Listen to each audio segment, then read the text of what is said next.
Welcome to this week's edition of Good Books Radio. Audiobooks.com is the chief underwriter for Good Books Radio, which is produced by UTRGV Media Services for Rio Grande Valley Public Radio. And now, here's your host, Dr. John Cook. Welcome once again to another edition of Good Books Radio. I'm your host this week, Dr. John Cook, and with me today is Laura Tillman, an award-winning journalist whose work has appeared in the New York Times, the Wall Street Journal, The Nation, Pacific Standard, among other publications. Originally from Maplewood, New Jersey, she began her career at the Brownsville Herald in South Texas. She holds a BA in International Studies from Vassar College and an MFA in Creative Nonfiction from Goucher College. This is her first book, and the title is The Long Shadow of Small Ghosts, Murder and Memory in an American City. And I have to say, Laura, that this is a work of prosaic art. I'm impressed with the way in which you handled a haunting examination of mental illness and murder, the sensitivity with which you appreciate the life of people in South Texas in poverty and desperation. It's a page turner, and I was really awed by that. It makes me want to take classes in creative nonfiction at Goucher College. Thank you so much. I'm so glad to hear that. And this is going to be particularly interesting to our listeners in the Lower Valley because so much of it is about Brownsville, about a Brownsville trial, a tragic and horrific murder of 3 small children by a loving father who thought they were possessed by demons and that he was helping them. Yes, I think it's definitely will be interesting to me. I'm coming to Brownsville next week, and it'll be really interesting to see how people from Brownsville receive the book because, I'm going to be going to a few other places around the country to talk about it. And in those areas, people are going to be unfamiliar with Brownsville for the most part. And so it's kind of a lot of new information for them about what the valley is like. Mm-hmm. But for people reading it in South Texas, a lot of it will be very familiar, I think. Yeah, and that includes a lot of names that I knew personally, and but the vividity of the description, I think, is unmistakable. And talking about the Buena Vida neighborhood, the barrio in downtown, and kids riding their bikes and eating nopalitos and tamales and biscuits provided by the school district, and the prostitutes waiting to be picked up on street corners in the shadow of the Immaculate Conception Church. It's just full of vivid impressions that I think everyone could appreciate and get to know the valley better. I spent a lot of time thinking about which descriptions to include and how to kind of balance things like issues that we've dealt with in the valley that are difficult, some of the things that are more difficult to talk about, including violence or things like prostitution, drug use, and also trying to convey all of the wonderful things that I found living in the valley, the beautiful sense of community and faith, and how open people were to talking to me, even if they didn't know me or may have had reason to be skeptical of what I was reporting on. I think that people were so kind and generous, and I have appreciated that about the Valley so much. I lived there on and off for about 7 years between Brownsville and McAllen, and I just think it's such an extraordinary place. It is, and just for folks that are not familiar, it's nice that you describe, the tropical paradise part as well. When you see a what we call a resaca, an oxbow lake from the big river, where there are waterfowl, egrets, and pelicans, and the weather, the dog walking down the street. I mean, all of it is so vivid and beautifully done. And this is an interesting introspection as well because you ask some questions and leave the answer open to the interpretation of the reader regarding good and evil, sanity and insanity, poverty and desperation. And I'd love to just explore some of those thoughts with you that are in the book. But just for understanding, this is kind of an oral history that you worked for years to complete it all, and I think it took that gestation period, because the more you talked, the more there were other thoughts that came to you as a result of who you talked to. Yeah, one of the biggest takeaways for me in writing this book and just working on it is how powerful the passage of time can be in terms of changing perspective. Like you say, I saw that in myself in the way that my own thoughts and feelings kind of changed and evolved as I incorporated more and more perspectives from people in the community about this crime, as well as, the passage of time and how it plays on things like an aging building where this crime occurred, or the way that people with some distance were able to look at the events a bit differently, the way that the convicted murderer, John Allen Rubio, changed as he grew older, because he was very young when this crime occurred. So time was really one of the biggest central themes in the book and in my experience there. And, I think living in Brownsville, it was such an unfamiliar place to me when I first moved there, because I came from the Northeast. And then over time, I was grateful to become part of the community, to have so many friends or people that I met who taught me a lot. And I wanted to kind of convey that also in the book, of how, of how this was a learning experience for me, more than anything, that I didn't sort of bring my assumptions to the table, but I tried to take in what people were telling me and allow it to kind of adjust my thinking on the case and all of the other questions that I was considering. And I think that's just been an amazing experience and has given me a lot of respect for how the world changes, how we change, even when we don't necessarily recognize it in the moment in ourselves, but sort of looking back, we realize how different we are from the way that we used to be. Mm-hmm. That notion about time and how we all change, and even change our perspective on what happened and how it happened, is very much a part of this story. The crime was committed in 2003. John Allen Rubio and his common law wife, Angela Camacho. John Allen was raised in poverty, eventually declared paranoid schizophrenic, did various kind of mind-altering substances, including huffing spray paint, which was a new one for me. I had never heard of that. He was a loving father. He delighted in his kids. He didn't have a happy childhood, and he tried to make their childhood happy.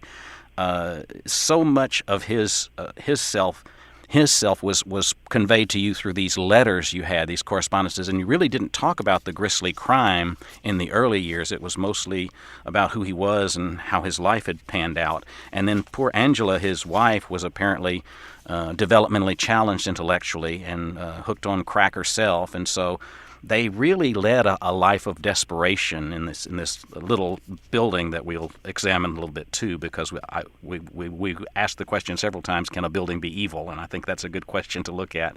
But they just they came from circumstances that would be hard for anyone to rise above. Yeah, definitely. I mean, just a clarification, I think that there is a sense in the Valley that Angela was also on drugs, but there's no evidence that she was a drug user. There's sort of innuendo about that from some of the people that I interviewed, but in terms of the evidence of the case, there's no evidence really to support that. Mm-hmm. But yeah, I think that it's part of the reason that this case affected people in Brownsville so much, and so many of my interviews, at some point, people would just start crying over these children and the deaths of these children in a way where it almost felt like they were mourning family members. And I think that speaks to the incredible sense of community, the tight-knit community in Brownsville, and it also speaks to, people's feeling of ambivalence about the existence of these elements in Brownsville, that alongside all of that positivity, there is also all of these issues of poverty and things that come along with poverty, including, in this case, this desperation, and sadly there's drug use in Brownsville, and I think that that's one of the reasons that this is so affecting, is because it's something that people see or sort of touch on in their experience of living in the Valley, and it's just a very uncomfortable truth about, an element in the community that's hard to know what to do about sometimes. Mm-hmm. I think there's a lot of, charity that goes on. There is volunteer work. There are community organizations to help the poor, but one of the difficult things is that Brownsville has historically been an area of the state that, hasn't had a medical school, hasn't had a law school, and in part because of that, has very few people who are psychiatrists who, there's a small community of legal aid workers, but there isn't really the kind of resources that you find in other parts of the country or other parts of Texas even.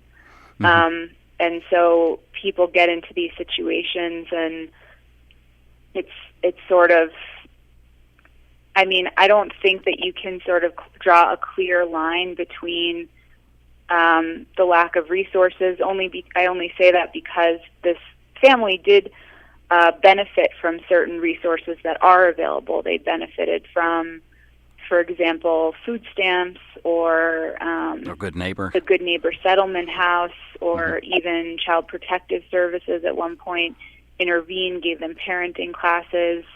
So they were people who were connected to the kind of social network, but it just wasn't really enough, and there was no mechanism to kind of treat this man who was exhibiting signs of mental illness before something terrible happened. Yeah, and I think it's important for people who don't know the Valley to realize that Brownsville is often number one in lowest median income in the states, and the counties surrounding us are also part of and parcel of the poorest part of the United States.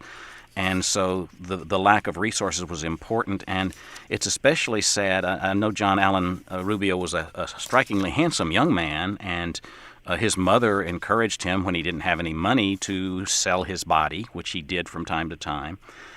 And it was almost like he got out of it. His high school years kind of lifted him up and gave him better spirits, and he enjoyed dancing, and he had hope at the time he was in high school, I guess.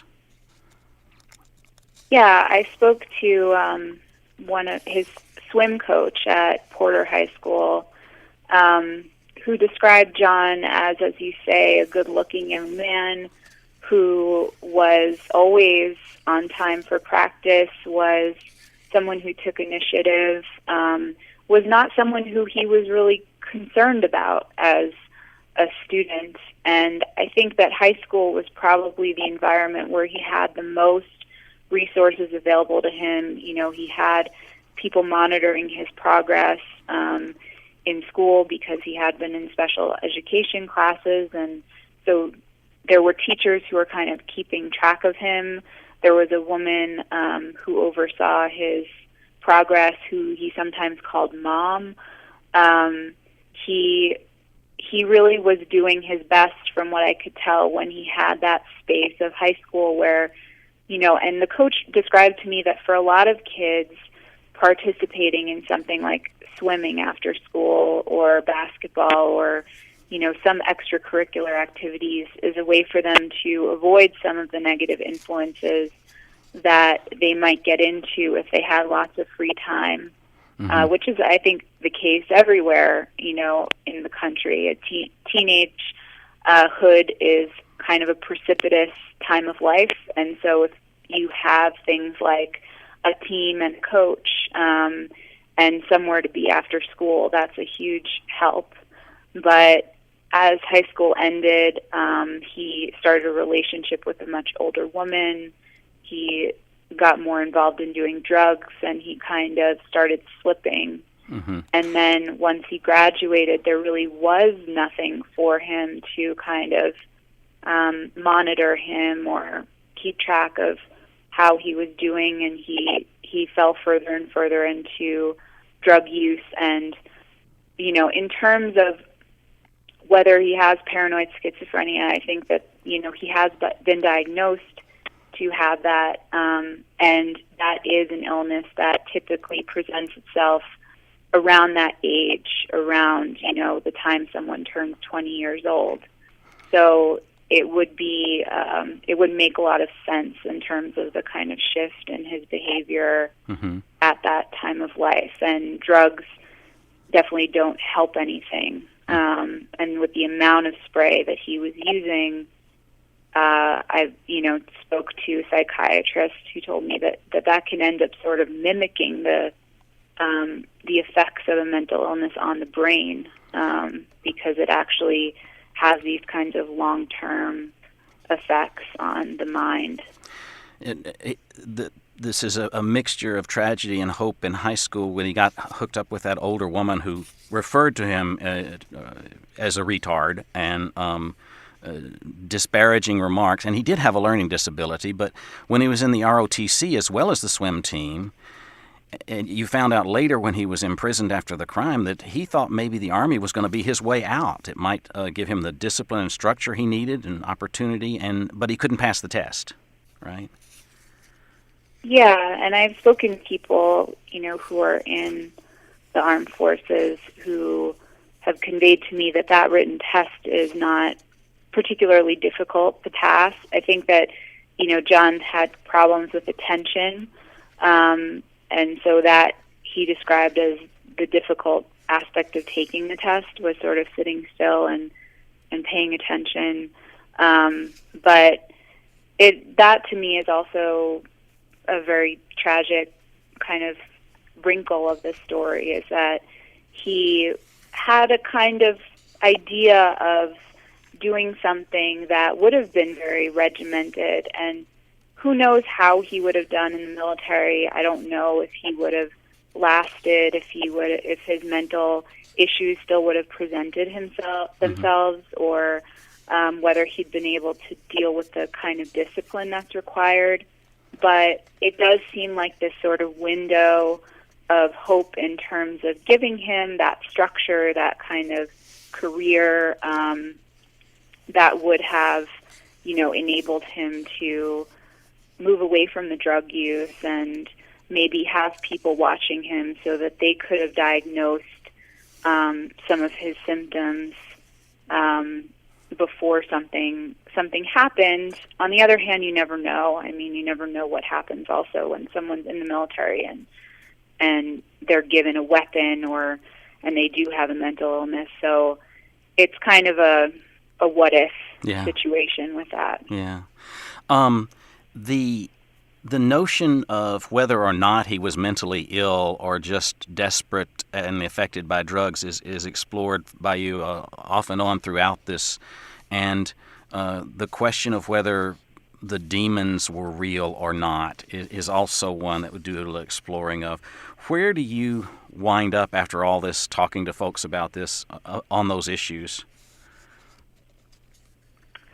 I don't know. It's hard to say. I mean, I think it made me think a lot about my own definitions of things like evil, or what these kind of cruel forces are in the world, how we define them.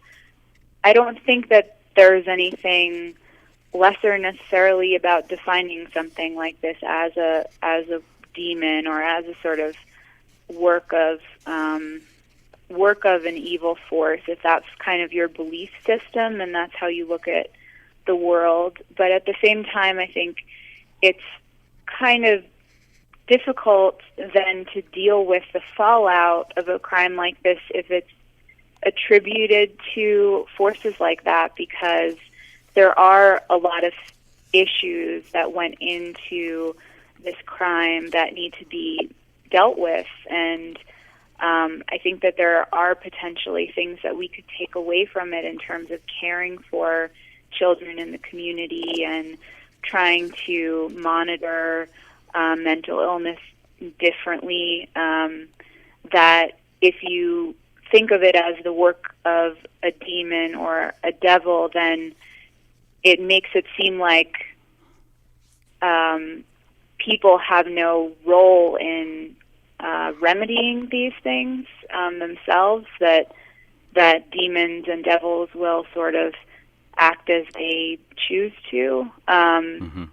So it also made me realize, though, that when people talk about things like demons and devils, that their definitions of them aren't necessarily so fixed, that there is a kind of continuum where people see a kind of evil force being involved, but they also recognize the community forces or the social forces that go into it. And so it's kind of like when you have a situation like this, it opens the door to evil to enter the scene or something like that. So I don't know that I can say sort of where I ended up, because it is for me one of the questions in this book that's still kind of confusing. And there were a number of questions like that. You know, I see at the end of the book that I ended up with even more questions, and I found myself more unmoored than when I started. And I still feel that way, that, you know, people ask me things like this sometimes, and I just don't have a cut and dry answer to it.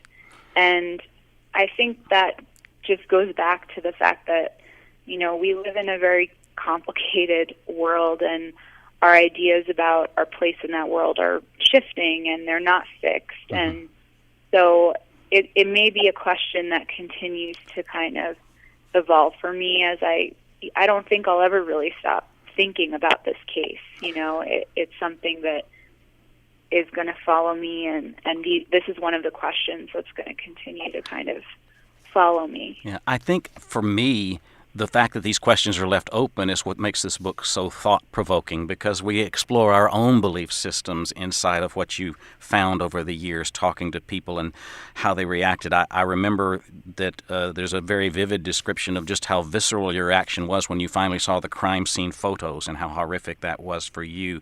The officer who first came in and saw it, it was at some point so affected they began to spend more time with his children, which was a change for him. The neighbors nearby who thought of the house as an evil place, that there was evil inside, who even encouraged you after you went inside to get some holy water to kind of cleanse yourself of the evil spirits that you might have encountered in there, and all of that kind of stuff. This is such a page turner, and those kinds of things are part of the details that make this such an interesting read.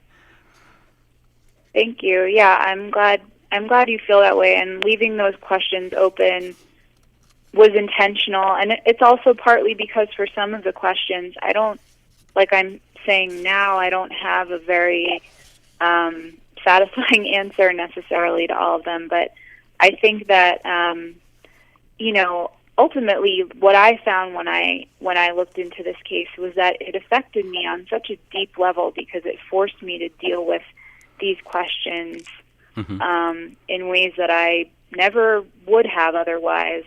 And I wanted to kind of offer that experience up to the person reading it too, that they could also kind of contend with these questions as they read it.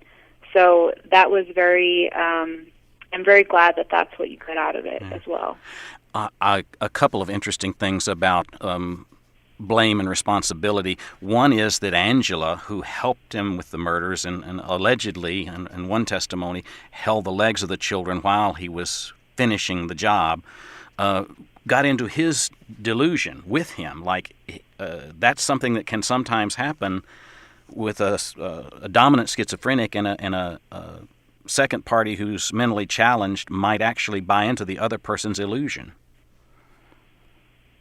Yeah, and I think that some people were skeptical of that idea that, that somehow two people could have the same delusion. It is a phenomenon in psychiatry in which multiple people have the same delusion. And I think, though, in this particular case, as you're saying, it makes sense to me based on, her mental state, based on the relationship that they had, that there was a kind of way that she was wrapped up.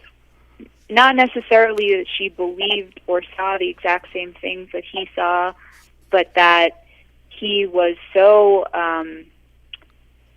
he was in the throes of this sort of break with reality, and that it must have been an incredibly frightening experience to be in the apartment with him at that time, with the kind of beliefs that he was saying that he had about the children being possessed. And I feel a lot of empathy for her.